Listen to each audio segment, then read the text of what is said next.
الرحمن الرحیم۔ آج کی ہماری گفتگو کا محور پارہ نمبر 8 جس کا آغاز ان لفظوں سے ہوتا ہے وَلَوْ أَنَّنَا نَزَّلْنَا إِلَيْهِمُ الْمَلَائِكَةَ وَكَلَّمَهُمُ الْمَوْتَى وَحَشَرْنَا عَلَيْهِمْ كُلَّ شَيْءٍ قُبُلًا مَا كَانُوا لِيُؤْمِنُوا إِلَّا أَن يَشَاءَ اللَّهُ وَلَكِنَّ أَكْثَرَهُمْ يَجْهَلُونَ۔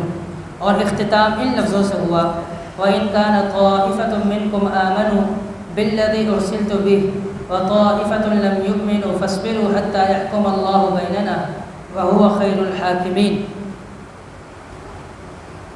اس بارے میں اللہ تبارک و تعالی نے ایک داعی کی کس قدر ذمہ داری تو ان کا تذکرہ کیا ہے۔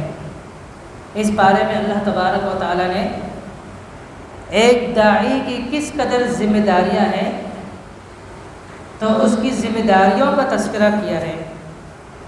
ایک داعی کی سب سے پہلی ذمہ داری نیک لوگوں سے تعلقات قائم رکھے، نیک لوگوں سے اس کا تعلق جڑا ہوا ہو۔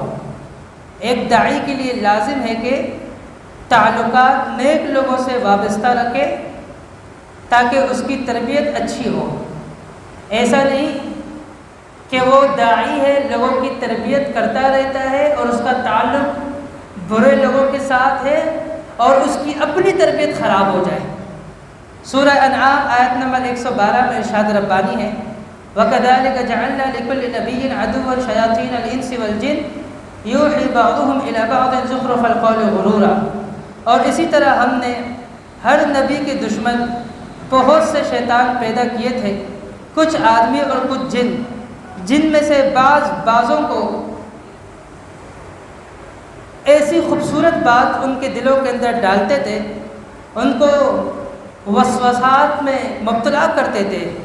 تو اللہ تبارک و تعالی نے اس آیات کریمہ میں ایک داعی، کیونکہ پیغمبروں کا بھی ذکر ہے، انس لکل نبی، ہر نبی کے لیے، پھر اس کے بعد انس، پھر جن، تینوں کا تذکرہ ہے، پیغمبروں کے علاوہ انسانوں کا اور اسی طرح جنات کا۔ اللہ رب العالمین نے فرمایا کہ ہم نے ہر نبی کے دشمن بہت سے شیطان پیدا کیے تھے، کچھ آدمی اور کچھ جن میں سے بعض کو خوبصورت باتیں بتا کر ان کو سیدھے رستے سے پھسلانے کی پوری کوشش کیا کرتے تھے۔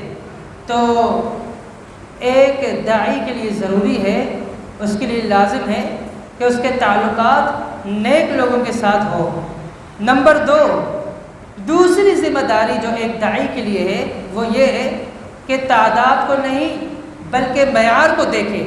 ایک داعی کے لیے لازم ہے کہ وہ تعداد کا نہیں بلکہ معیار کا علم بردار ہو، کہ وہ جب حقانیت کو دیکھے تو وہ کثرت کو دیکھ کر حق کا فیصلہ نہ کرے بلکہ وہ قرآن سنت کے دلائل کی روشنی میں فیصلہ کرے۔ سورہ انعام آیت نمبر 116 میں ارشاد ربانی ہے وَإِن تُطِعْ أَكْثَرَ مَنْ فِي الْأَرْضِ يُضِلُّوكَ عَنْ سَبِيلِ اللَّهِ۔ اے پیغمبر، اگر آپ نے ان میں سے اکثر کی اطاعت کی بات مانی تو یہ آپ کو سیدھی راہ سے ہٹا دیں گے۔ اور آج ہم کیا کر رہے ہوتے ہیں؟ دیکھتے ہیں جہاں پر اکثریت ہے، جہاں پلہ بھاری ہے، ہم انہی کے ساتھ چلے جاتے ہیں، ہم انہی کا ساتھ دیتے ہیں، کیونکہ ہمیں نظر آ رہا ہوتا ہے کہ حالات ایسے ہو گئے ہیں کہ ان کی اکثریت ہے تو ساتھ بھی انہی کا دو۔ اللہ تبارک و تعالیٰ نے فرمایا کہ ایک داعی کی ذمہ داری ہے کہ وہ اکثریت کو نہ دیکھے، وہ اقلیت کو نہ دیکھے، بلکہ وہ کتاب و سنت کی روشنی میں دلائل کو سامنے رکھتے ہوئے حق کا فیصلہ کرے۔ اور ایک داعی کے لیے تیسری ذمہ داری وہ یہ ہے کہ وہ منچائی زندگی سے اجتناب کرے، رب چاہی زندگی گزارے، من چاہی زندگی سے جتنا ہو سکتا ہے وہ گریز کرے۔ سورہ انعام آیت نمبر 119 میں ارشاد ربانی ہے وَإِنَّ كَثِيرًا لَيُضِلُّونَ بِأَهْوَائِهِمْ بِغَيْرِ عِلْمٍ۔ یقیناً بہت سارے لوگ وہ گمراہ ہوئے اپنے برے خواہشات کی وجہ سے، خواہشات کی تکمیل کے چکر میں لگے اور وہ سیدھے رستے سے نکل گئے۔ تو ایک داعی کی یہ ذمہ داری بنتی ہے کہ وہ رب چاہی زندگی گزارے، من چاہی زندگی نہ گزارے۔ اور داعی کی جو چھوٹی ذمہ داری ہے اس بارے میں جو بتائی گئی ہے وہ یہ ہے کہ تنہائی کو صاف رکھیں۔ یہ نہیں کہ لوگوں کے سامنے ہو تو اس سے تقویٰ جو ہے نظر آ رہا ہو کہ اس میں تقویٰ ہے، اس میں جو ہے عاجزی ہے، اس میں انکساری ہے، لیکن جب وہ تنہائی میں ہو اس کے معاملات بالکل اس کے برعکس ہو، تو ایک داعی کی یہ ذمہ داری بنتی ہے کہ اس کا جو تنہائی ہے اس میں بھی بالکل وہ اپنے آپ کو صاف اور شفاف رکھے گناہوں سے۔ سورہ انعام آیت نمبر 120 میں ارشاد ربانی ہے وَذَرُوا ظَاهِرَ الْإِثْمِ وَبَاطِنَهُ إِنَّ الَّذِينَ يَكْسِبُونَ الْإِثْمَ سَيُجْزَوْنَ بِمَا كَانُوا يَقْتَرِفُونَ، اور تم ظاہری گناہ کو بھی چھوڑ دو اور باطنی گناہ کو بھی چھوڑ دو، بے شک وہ لوگ جو گناہ کماتے ہیں عنقریب ان کو بدلہ دیا جائے گا جو وہ کرتے ہیں۔ تو اس آیات کریمہ میں اللہ تبارک و تعالیٰ نے ظاہری اور باطنی دونوں گناہوں کو چھوڑنے کا حکم دیا۔ ایسا نہیں ہے کہ ایک داعی ظاہری گناہوں کو چھوڑتا ہے تاکہ لوگ مجھ پر اعتراض نہ کریں، لیکن باطنی گناہوں میں وہ ملوث ہوتا ہے تو ایک داعی کی شان نہیں ہے۔ ایک داعی کی ایک ذمہ داری یہ بھی ہے کہ وہ باطنی گناہوں کو بھی چھوڑے، اپنے باطن کو بھی صاف اور شفاف رکھے۔ اور پانچویں ذمہ داری یہ ہے کہ اپنے سینے کو کھلا رکھے، ہر چھوٹی چھوٹی باتوں پر وہ اپنے دل کو تنگ نہ کرے، تنگ نظری نہیں ہونی چاہیے۔ جتنی زیادہ جو اس کے اندر وسعت ہوگی، تنگ نظری کی قلت ہوگی، اتنا ہی زیادہ اس کے لیے اچھا ہوگا۔ سورہ انعام آیت نمبر 125 میں ارشاد ربانی ہے فَمَن يُرِدِ اللَّهُ أَن يَهْدِيَهُ يَشْرَحْ صَدْرَهُ لِلْإِسْلَامِ، اللہ تعالیٰ جس کے لیے چاہتا ہے اس کے سینے کو اسلام کے لیے کھول دیتا ہے، اور اللہ تعالیٰ جس شخص کو گمراہ کرتا ہے تو اس کے سینے کو بھی تنگ کر دیتا ہے، اور وہ اس طرح ہوتا ہے گویا کہ وہ سیڑھیوں پر چڑھ رہا ہو۔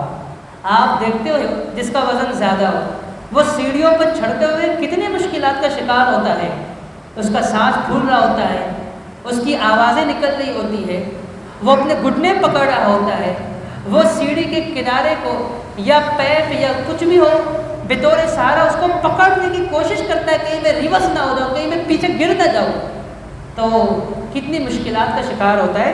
اللہ نے یہاں پر مثال دی، فرمایا وہ شخص جسے اللہ گمراہ کرتا ہے اس کے سینے کو تنگ کرتا ہے، اور اس طرح اس کے سینے کے اندر تنگی آ جاتی ہے جیسا کہ گویا کہ وہ سیڑھیوں پر چڑھ رہا ہے، وہ سیڑھیوں پر اس کو اونچائی کی طرف چڑھایا جا رہا ہو۔ تو ایک داعی کی ذمہ داری یہ ہے کہ اس کا سینہ بالکل کھلا ہو۔ أَلَمْ نَشْرَحْ لَكَ صَدْرَكَ وَوَضَعْنَا عَنْكَ وِزْرَكَ الَّذِي أَنقَضَ ظَهْرَكَ وَرَفَعْنَا لَكَ ذِكْرَكَ، اے پیغمبر کیا ہم نے آپ کے سینے کو نہیں کھولا؟ کیا ہم نے آپ کے کندھے سے اس بوجھ کو اتار کر باہر نہ پھینکا؟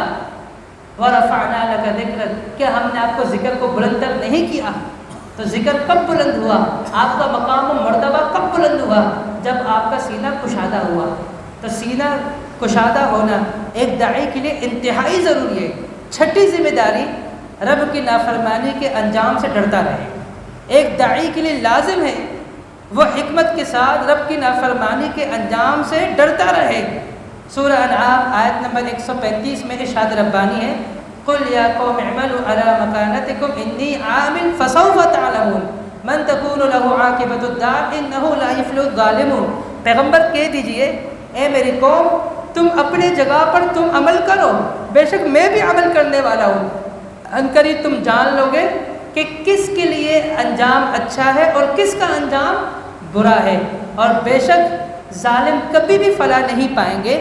اس آیات میں اللہ تبارک و تعالیٰ نے رب کی نافرمانی کے انجام سے ایک داعی کو ڈرنا چاہیے اس کا تذکرہ کیا۔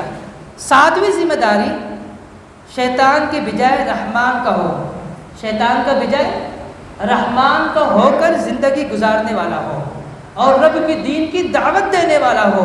سورۃ الانعام آیت نمبر 142 پر ارشاد ربانی ہے کُلُوا مِمَّا رَزَقَكُمُ اللَّهُ وَلَا تَتَّبِعُوا خُطُوَاتِ الشَّيْطَانِ، کہ تم کھاؤ جو اللہ نے تمہیں رزق دیا حلال، شیطان کی نقش قدم کی پیروی نہیں کرنا۔ ایک داعی کی ذمہ داری ہے کہ وہ شیطان کی پیروی سے بچنے کی کوشش کرے، وہ عباد الرحمن یعنی رحمان کے بندوں کے جو اوصاف بتائے ہیں اور اوصاف کی اپنانے کی کوشش کرے۔ آٹھویں ذمہ داری ایک داعی کے لیے وہ یہ ہے کہ رحمت خدا بندی کا پرچار کرنے والا ہو، ہر وقت ایک داعی کے لیے لازم ہے۔ سورۃ الانعام آیت نمبر 147 میں ارشاد ربانی ہے فَإِن كَذَّبُوكَ فَقُلْ رَبُّكُمْ ذُو رَحْمَةٍ وَاسِعَةٍ وَلَا يُرَدُّ بَأْسُهُ عَنِ الْقَوْمِ الْمُجْرِمِينَ۔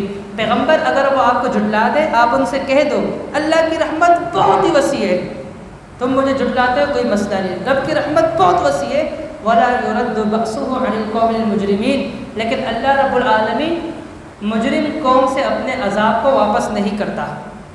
تو رحمت خداوندی کا ہر وقت وہ پرچار کرنے والا ہو۔ اسی طرح 9ویں ذمہ داری ایک داعی کے لیے وہ یہ ہے کہ مقصد دعوت کو ہمیشہ سامنے رکھے۔ اس کا مقصد کیا ہو؟ دعوت دین، ہمیشہ اسے مقدم رکھے۔ اس کی جتنی بھی پالیسیاں ہیں سب سے زیادہ مقدم رکھے اس پالیسی کو، اس مقصد کو کہ دعوت وہ دین کی ہونی چاہیے۔ سورۃ الانعام آیت نمبر 151 میں ارشاد ربانی ہے ذَلِكُمْ وَصَّاكُمْ بِهِ لَعَلَّكُمْ تَعْقِلُونَ، ان کا تم کو تاکیدی حکم دیا ہے تاکہ تم سمجھو۔ ایک پیغمبر لوگوں کو تاکیدی حکم دیتا ہے، ان کو دین کے مسائل بتاتا ہے، ان کی رہنمائی کرتا ہے، ان کے مسائل حل کرتا ہے، ان کے لیے آسانیاں پیدا کرتا ہے، ان کی وہ مشکلات سے دور کرتا ہے اور ان کی طرف سے تکلیف پر صبر کرتا ہے۔ تو فرمایا کہ مقصد دعوت جو ہے اس کو ہمیشہ مقدم رکھے۔ فرشتہ آیا کہنے لگا یا رسول اللہ، جبریل علیہ السلام نے کہا کہ میں اپنے ساتھ اللہ کے حکم سے پہاڑ کا فرشتہ لے کر آیا ہوں۔ طائف والوں نے جو آپ کا حال کیا ہے، آپ کو لہو لہان کیا ہے، اللہ رب العالمین نے یہ سارا مہاجرہ دیکھ لیا ہے اور اس سارے مہاجرے کو سن لیا ہے۔ رب نے مجھے بھیجا ہے اور میرے ساتھ پہاڑوں کا فرشتہ بھیجا ہے، تم صرف حکم کرو۔ تو ان لوگوں کو طائف والوں کے 2 پہاڑوں کے درمیان پیس ڈالے۔ پیغمبر نے فرمایا نہیں، بل ارجو، بلکہ میں امید کرتا ہوں ان یخرج اللہ من اصلابہم، رب ذوالجلال انہی کی پشت سے، انہی کی نسلوں سے ایک ایسی قوم لے کر آئے گا ان یعبد اللہ، جو صرف اللہ کی عبادت کریں گے اور اللہ کے ساتھ کسی کو شریک نہیں ٹھہرائیں گے۔ اب دیکھو مقصد دعوت، اگر اللہ کے نبی صلی اللہ علیہ وسلم چاہتے، حکم دیتے، راضی ہو جاتے، ان کو 2 پہاڑوں کے درمیان پیس ڈالا جاتا۔ فرشتہ آیا نا جبریل علیہ السلام کے ساتھ اللہ کے حکم سے، لیکن نبی کریم صلی اللہ علیہ وسلم نے دعوت کا جو مقصد ہے اسے مقدم رکھا۔ اور آپ کو پتہ ہے نتیجے میں کیا ہوا؟ یہ طائف والے، یہ بنو ثقیف والے تھے، یہ قبیلہ بنو ثقیف سے ان کا تعلق تھا، اور سب سے پہلے قبیلہ بنو ثقیف والے مسلمان ہوئے، اور قبیلہ بنو ثقیف میں سے سب سے پہلے ایک ہی شخص کے 3 بیٹے بر صغیر کے اندر وہ آئے اسلام کی دعوت کو پھیلانے کے لیے۔ عثمان بن ابی الحکم الثقفی، اور اسی طرح مغیرہ بن حکم الثقفی، عمر بن عاص الثقفی، یہ 3 صحابی رسول ایک ہی باپ کے بیٹے تھے، اور یہ سب سے پہلے بر صغیر میں یہ آئے اور انہوں نے دین کو پھیلایا۔ یہ رسول اللہ صلی اللہ علیہ وسلم کے دعاؤں کا نتیجہ تھا کہ آپ نے لہو لہان ہونے کے بعد بھی آپ نے مقصد دعوت کو سامنے رکھا۔ تو 10ویں ذمہ داری ایک داعی دین کے لیے وہ یہ ہے کہ ہر پہلو کا رخ اللہ کی جانب موڑے۔ ایک داعی کے لیے ضروری ہے، سورۃ الانعام آیت نمبر 162 میں ارشاد ربانی ہے قل ان صلاتی ونسکی ومحیای ومماتی للہ رب العالمین، پیغمبر کہہ دیجیے، ابراہیم علیہ السلام نے فرمایا نا کہ بے شک میری نماز، میری قربانی، میرا جینا مرنا سب اللہ کے لیے، میری جتنی عبادتیں ہیں، چاہے اس کا تعلق نماز سے ہو، چاہے اس کا تعلق قربانی سے ہو، میرا جینا مرنا اس کا مقصد صرف اللہ کے لیے ہے۔ تو ایک داعی کی یہ ذمہ داری بنتی ہے کہ وہ ہر پہلو کا رخ اللہ کی جانب موڑے۔ اور بھی بہت ساری باتیں ہیں ایک داعی کی ذمہ داری کے تعلق سے اس پارے کے اندر، لیکن اختصار کے ساتھ میں نے یہ 10 چیزیں، 10 پوائنٹ آپ کے سامنے بیان کیے ہیں۔ اللہ رب العالمین سے دعا ہے کہ اللہ رب العالمین ہمیں ایک اچھے دین کے داعی کے اوصاف کو اپنانے کی توفیق عطا فرمائے، اور وہ اوصاف جو ایک دین کے داعی کے دعوت کے منافی ہے، اس کے شان کے خلاف ہے، ان اوصاف سے بچنے کی توفیق عطا فرمائے۔ اللہ رب العالمین ہمیں قرآن و سنت کا صحیح فہم حاصل کرنے کی توفیق عطا فرمائے۔ اس میں سے جو چیزیں صحیح کتاب و سنت کے دلائل کے ساتھ آپ کو سمجھ آئی ہے وہ رب ذوالجلال کی طرف سے، اور جو کمی کوتاہی ہو وہ بندہ ناچیز کی طرف سے۔ وقولوا لهذا استغفر الله لي ولكم واخر دعوانا الحمد لله رب العالمين۔